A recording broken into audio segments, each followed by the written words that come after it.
Ang mabuting balita ng Panginoon ayon kay San Lucas. Si Maria ay nagmamadaling pumunta sa isang bayan sa kaburulan ng Huda. Pagdating sa bahay ni Zacarias, binati niya si Elizabeth. Nang marinig ni Elizabeth ang bati ni Maria, naggagalaw ang sanggol sa kanyang tiyan. Napuspos ng Espiritu Santo si Elizabeth at buong galak na sinabi, "Pinagpala ka sa mga babae at pinagpala rin ang dinadala mo sa iyong sinapupunan. Sino ako upang dalawin ng ina ng aking Panginoon? Sapagkat pagkarinig ko ng imbati ay nagagalaw sa tuwa ang sanggol sa aking tiyan. Mapalad ka sapagkat nanalig kang matutupad ang ipinasasabi sa iyo ng Panginoon." At sinabi ni Maria, "Ang puso ko'y nagpupuri sa Panginoon at nagagalak ang aking espiritu dahil sa Diyos na aking tagapagligtas. Sapagkat nilingap niya ang kanyang abang alipin at mula ngayon, ako'y tatawaging mapalad ng lahat ng saling-saling lahi dahil sa mga dakilang bagay na ginawa sa akin ng makapangyarihan. Banal ang kanyang pangalan. Inhabagan niya ang may takot sa kanya sa lahat ng salit-saling lahi.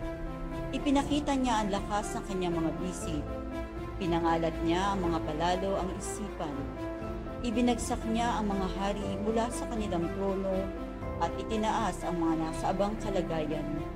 Binusog niya ang mabuting bagay ang mga nagugutom at pinalayas niyang wala ninuman ang mayayaman. Tinulungan niya ang kanyang bayang Israel bilang pagtupad sa pangako niya sa ating mga magulang, kay Abraham at sa kanyang lahi magpakailanman. Tumira si Maria kina Elizabeth ng may 3 buwan at saka umuwi. Ang mabuting balita ng Panginoon. Itinuturo ng simbahang Katolika ang dogma na ang Birheng Maria, pagkatapos sa kanyang buhay sa lupa, ay maluwalhating inakyat sa langit, katawan at kaluluwa. Ang doktrinang ito ay sinadogma, ipinaliwanag ni Papa Pio XII. Ayon sa doktrinang Katoliko, si Maria ay inakyat sa langit at kasama si Hesukristo, ang kanyang banal na anak, at kinakatawan sa aklat ng pahayag bilang babaeng nadaramtan ng araw na nagsilang kay Kristo.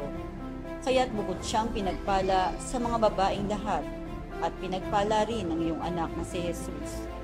Una, si Maria ay Immaculada Concepcion, hindi siya nabahira ng kasalanan mula sa pagdilihi sa kanyang ina. Ikalawa, siya ang ina ng Diyos. Ikatlo, pang magpakailanman ang kanyang pagkabirhen, kaya naman may ganoong kalinisan.